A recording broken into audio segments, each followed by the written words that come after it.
Hai guys, kembali lagi dengan saya di channel kita. Terima kasih sudah klik video saya. Semoga kalian diberi kesehatan dan rezeki yang melimpah. Amin.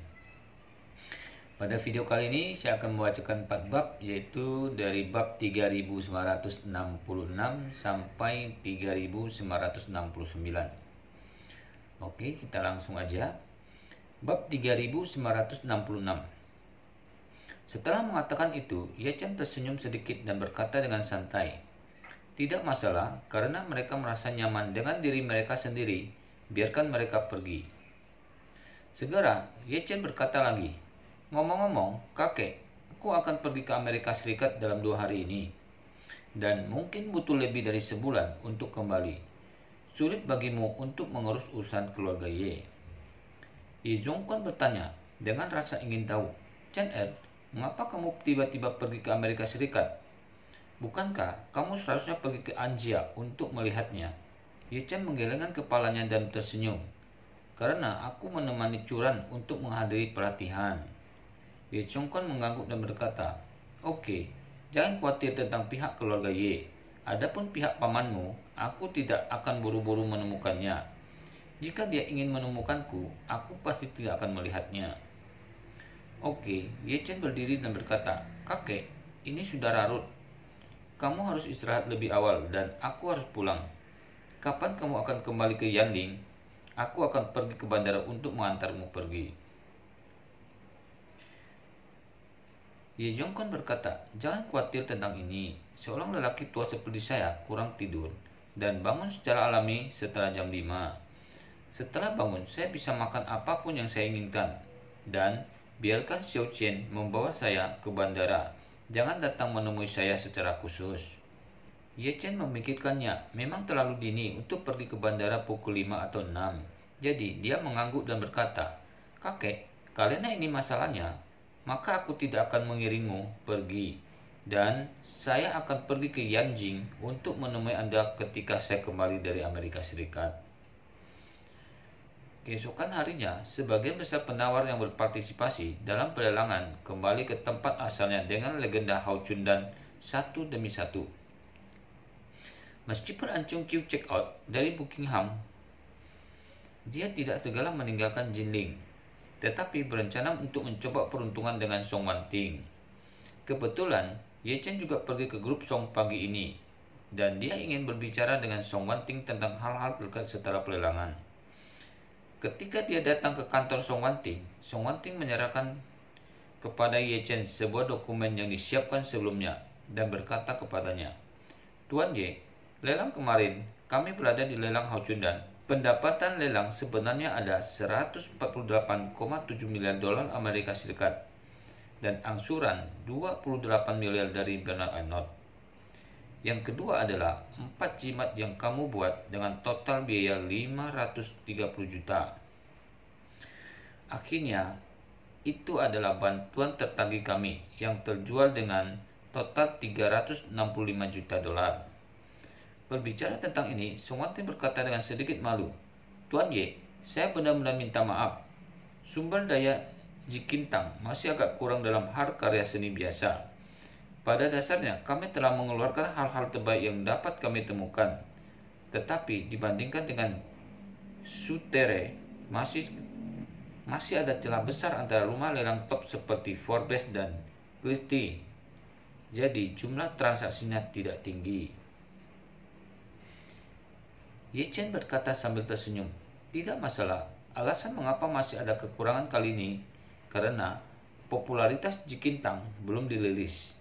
Tetapi sekarang, Jikintang pasti telah menjadi terkenal di antara kelompok kaya top dunia dan akan mempersiapkan lelang Hao Chundan tahun depan.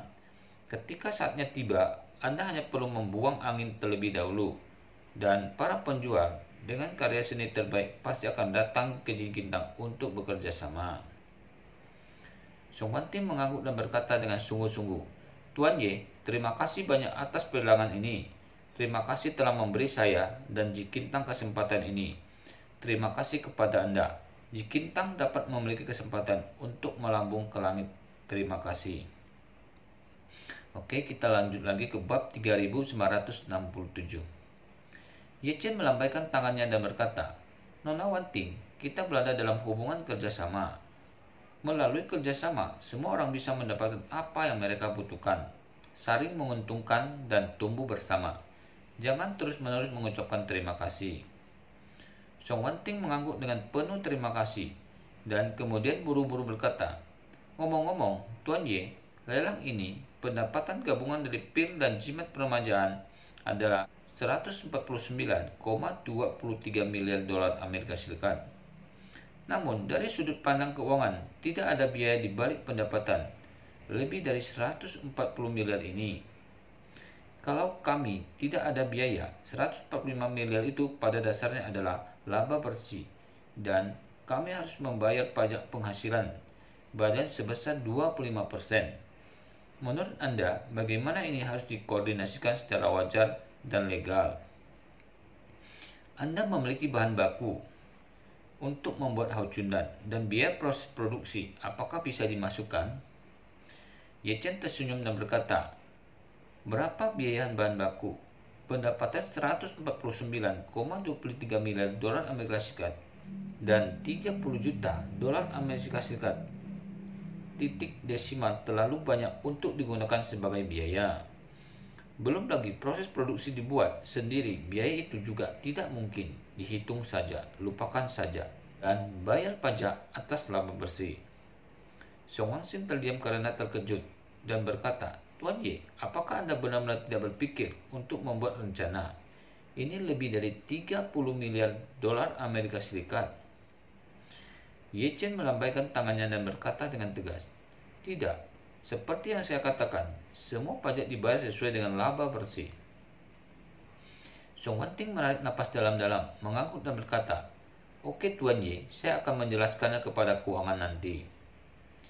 Ye Chen mengangguk dan berkata lagi, "Ngomong-ngomong, Wanting, selain menyumbangkan semua uang yang didistribusikan Bernard Arnault atas nama pelelangan, bantu saya untuk menyumbang 100 miliar dolar Amerika Serikat. Sumbangkan ke Federal Amarhoxia, tetapi Anda harus menyisihkan setengah dari uang itu untuk digunakan untuk kehidupan, pendidikan, perawatan, dan medis orang miskin di bawah usia 18 tahun. Orang muda, bayi dan anak-anak yatim, dan setengah lainnya untuk orang miskin, yatim piatu, dan janda di atas usia 70 tahun. Kehidupan orang tua cacat, perawatan medis dan pensiun, dan persyaratan lain adalah bahwa mereka tidak mengungkapkan informasi donor kepada publik." Song Wanting tidak bisa berkata-kata karena terkejut, tetapi dia berseru dalam hati, "Ini 10 miliar dolar Amerika Serikat. Apakah kamu benar-benar ingin menyumbangkan dengan kasar?" Ye Chen kemudian berkata, "Ngomong-ngomong, sumbangan 1 miliar dolar lagi untuk Jinling. Tidak ada batasan penggunaannya. Selama ini bermanfaat untuk pengembangan Jinling. Itu bisa digunakan untuk apa saja." Hati Song Wanting bergetar. "Saya telah melihat amal, tetapi saya belum pernah melihatnya." Tapi Ye Chen belum selesai. Dia ingat sesuatu dan menambahkan, "Ngomong-ngomong, Wanting, saya juga ingin membangun rumah kesejahteraan yang besar di Jinling. Persyaratannya adalah dapat menampung setidaknya lebih dari 10.000 anak yatim. Selain memberi mereka jaminan hidup yang baik, mereka juga harus membangun fasilitas pendukung, taman kanak-kanak, dan sekolah 12 tahun. Semua biaya konstruksi, biaya tenaga kerja, biaya guru, dan biaya pemeliharaan harian semua ditanggung oleh saya. Pengajar harus berkualitas tinggi, tidak hanya untuk memberi kehidupan dan pendidikan yang baik bagi anak-anak, tetapi juga untuk memungkinkan mereka menjadi bebas dari siapapun yang membeda-bedakan dari TK sampai lulus SMA. Selain itu, untuk setiap anak yang diterima di universitas dari lembaga kesejahteraan ini, semua biaya kuliah dan biaya hidup universitas akan ditanggung oleh lembaga kesejahteraan." Berbicara tentang ini, Ye Chen mengubah topik pembicaraan dan menambahkan, "Selain itu, semua anak yang diterima di universitas dari sini harus mendatangani perjanjian dengan lembaga kesejahteraan, dan mereka harus kembali ke Jinling untuk bekerja setelah lulus dari universitas atau setelah lulus dengan gelar master atau dokter di masa depan. Dalam 5 tahun, biarkan mereka berkontribusi pada pengembangan Jinling. Kita lanjut lagi ke bab 3968. Meskipun Ye Chen bukan dari Jinling, dia sudah lama menganggap Jinling sebagai kampung halaman keduanya. Dia telah tinggal di Jinling selama hampir 20 tahun, dan sekarang dia memiliki beberapa kemampuan. Dia benar-benar ingin melakukan sesuatu untuk Jinling, khususnya untuk anak-anak yatim di Jinling dan kota sekitarnya. Kompleks rumah kesejahteraan dan sekolah 12 tahun ini adalah mimpi yang ingin diwujudkan dengan kerja keras oleh Ye Chen. Bahkan, ia sering mengingat kembali kehidupannya di panti asuhan dan teman-temannya di panti asuhan. Dia sering memikirkan dirinya yang dulu, adik perempuannya Li Xiaofen, saudara baiknya Zhao Hao, dan Zhao Zuzhou yang menyedihkan dan menjengkelkan, dan Jiang Ming yang tersesat dan secara pribadi terputus oleh dirinya sendiri. Sebelum Tang Sihai menemukan dirinya, semua orang tidak ada hubungannya. Di antara mereka, alasan terbesar adalah bahwa setiap orang tidak memiliki pendidikan yang tinggi yang sangat baik. Tentu saja, itu bukan institut kesejahteraan atau Tang Sihai. Sungguh menakjubkan bahwa panti asuhan itu sendiri dapat memberi anak-anak ini tempat berteduh dari angin dan hujan, dan memberi mereka makan dan pakaian. Tidak ada panti asuhan yang masih mengatur anak-anak ini untuk pergi ke perguruan tinggi ketika mereka dewasa. Meskipun Tang Sihai memiliki kemampuan untuk mengelola, dia tidak berani membuat kondisi panti asuhan terlalu keterlaluan untuk operasional normal panti asuhan. Apalagi pada masa itu, sebagian besar lembaga kesejahteraan mengalami kondisi yang sulit karena dana. Justru karena itu, bukan meskipun studi Ye Chen di SMP dan SMA sangat baik, saudara dan saudari lainnya di rumah kesejahteraan memiliki kehidupan yang baik, dia pergi bekerja lebih awal dalam masyarakat. Pada saat itu, meskipun Tang Sihai menyesalinya, dia juga merasa bahwa bagi Ye Chen, keuntungannya lebih besar daripada kerugiannya. Karena dibandingkan dengan Ye Chen yang bekerja di lokasi konstruksi dan Ye Chen yang belajar di universitas, Ye Chen pasti memiliki peluang lebih besar untuk terekspos. Pada tingkat pertimbangan ini, Tang Sihai tidak mengganggu keputusan Ye Chen. Sekarang, Ye Chen tidak khawatir tentang Tang Sihai saat itu. Jadi, dia berencana untuk membangun rumah kesejahteraan utopis. Tidak hanya untuk memberi anak-anak ini pendidikan dasar yang baik dan kesempatan untuk menerima pendidikan tinggi, tetapi juga untuk memungkinkan anak-anak ini membantu anak-anak belajar bagaimana bersyukur berkontribusi pada pembangunan kota di masa depan. Song Wanting mungkin mengerti apa yang dipikirkan Ye Chen. Jadi dia berkata, "Jangan khawatir Tuan Ye, saya pasti akan berkomunikasi dengan kota sesegera mungkin, membantu menyelesaikan masalah pemilihan lokasi dan kualifikasi terkait." Ye Chen mengangguk dan menginstruksikan, "Tempatnya bisa sedikit lebih terpencil, tetapi areanya harus besar. Yang perlu kita selesaikan adalah kompleks kehidupan, belajar, rekreasi sehari-hari, dan kegiatan seni dan olahraga untuk lebih dari 10.000 anak. Selain itu, harus dapat menyelesaikan masalah akomodasi dan kehidupan fakultas dan staf yang relevan, dan skala harus setidaknya sebesar universitas dengan tingkat 10.000 orang dan bahkan mungkin lebih besar." Song Wanting buru-buru berkata, "Tuan Ye, jangan khawatir, saya akan membahas masalah ini dengan kota secara rinci. Jika Anda melakukan perbuatan baik yang begitu besar, kota pasti sangat mendukung." Ye Chen menghela napas. "Saya harap melalui lelang Hao-Chundan kami, seluruh reputasi internasional dan perkembangan ekonomi Jinling akan dinaikkan ke tingkat yang lebih tinggi. Dan ketika Dong Sui telah menyelesaikan proyek-proyek kelas atas ini, kami akan memanggil orang-orang kaya ini ke Jinling lagi, dan biarkan mereka melakukan yang terbaik untuk berinvestasi di Jinling. Dan pada saat itu, Jinling pasti akan menjadi favorit internasional baru." Song Wanting tersenyum dan berkata, Ketika popularitas Hao Chunan terus menyebar, saya khawatir orang-orang terkaya dunia akan datang ke Jilin untuk berinvestasi. Ye Chen berkata dengan percaya diri, jangan khawatir, hari ini akan segera datang. Song Wanting mengangguk dan tiba-tiba teringat sesuatu dan bertanya kepada Ye Chen, Tuan Ye, siapa yang Anda rencanakan untuk diserahkan untuk menjalankan rumah kesejahteraan ini? Kami akan menyerahkannya ke kota setelah kami membangun semuanya. Atau apakah Anda mengaturnya, membentuk tim operasi sendiri? Ye Chen ragu-ragu sejenak, lalu berkata, saya pribadi cenderung membiarkan bibi dari panti asuhan yang bertanggung jawab. Dia adalah orang yang merawat kami ketika saya masih muda. Orang yang berpendidikan tinggi. Dari apa yang saya ketahui tentang dia, dia harusnya siap dengan pekerjaan itu. Oke, kita lanjut lagi ke bab 3969. Berbicara tentang ini, Ye Chen tidak dapat menahan diri untuk tidak menghela napas lagi.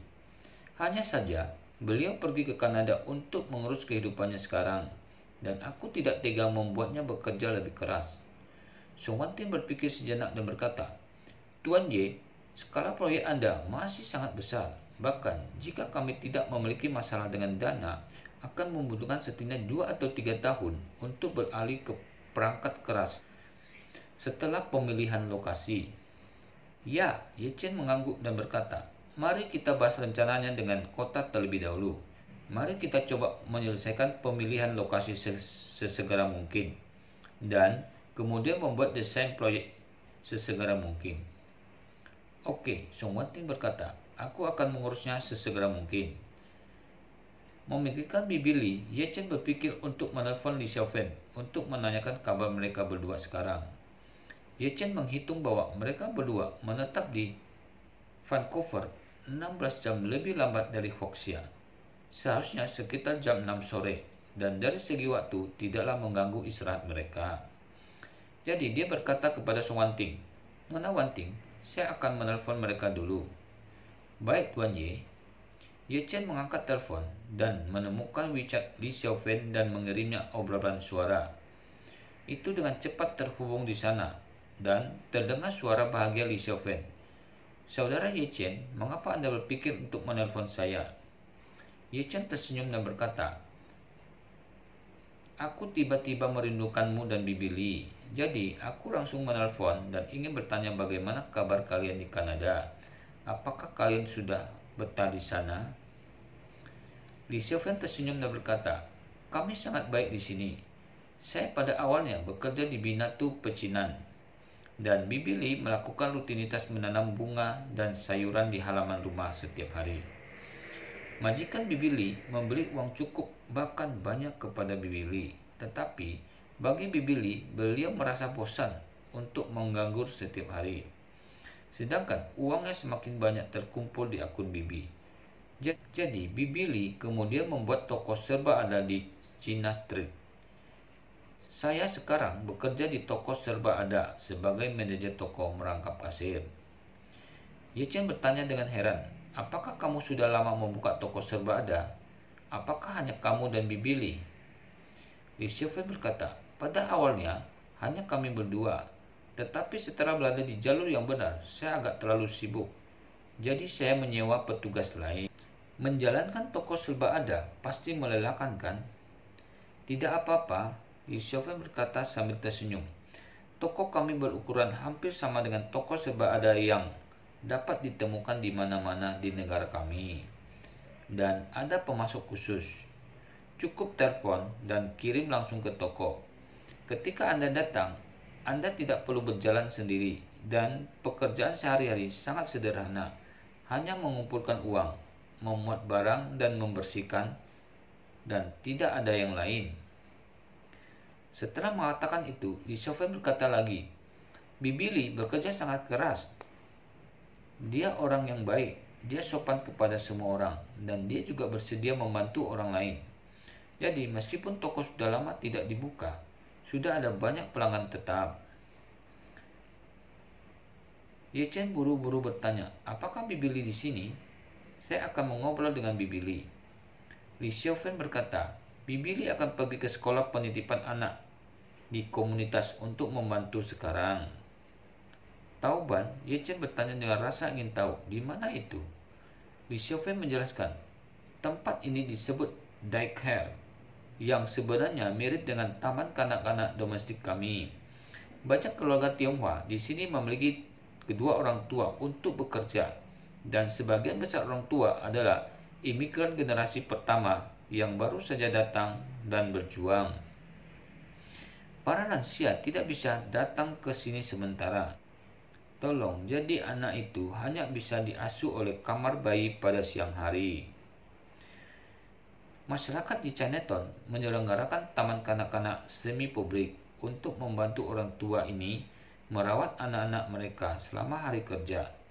Bibi Li telah bekerja di panti jompo selama bertahun-tahun dan dia memiliki cara terbaik untuk merawat anak-anak. Dan dia menyukai anak-anak. Mengetahui bahwa taman kanak-kanak kekurangan staf, dia berinisiatif untuk meminta bantuan Ying, dan sekarang dia adalah bibi paling populer di Tauban. Ye Chen tidak bisa menahan diri untuk tidak menghela napas. Orang-orang seperti Bibi Li benar-benar seperti lilin. Dimanapun mereka berada, mereka akan membakar diri mereka sendiri dan menerangi orang lain. Siapa bilang bukan? Li Xiaofei berkata sambil senyum. Kakak Ye Chen, Bibi Li selalu membicarakanmu. Dia merindukanmu. Jika Anda punya waktu, ingatlah untuk datang dan melihat kami. Sampai di sini dulu video kali ini. Terima kasih telah mengikuti video saya. Saya mohon maaf jika penyampaiannya kurang bagus. Sampai ketemu lagi di video berikutnya. See you.